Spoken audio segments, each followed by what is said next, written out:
বাসি বিছানায় বসে যে ব্যক্তি প্রতিদিন এই ৩টি কথা বলে তাকে আর কখনো দুঃখের সম্মুখীন হতে হয় না।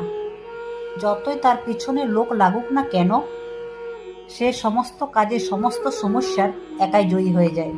জানার আগে হে প্রভু, যে ভক্তরা লাইক করে কমেন্টে জয় শ্রীরাম লিখছে তাদের তুমি সব বিপদ থেকে রক্ষা করো আর সব সমস্যায় তাদের পাশে থেকো।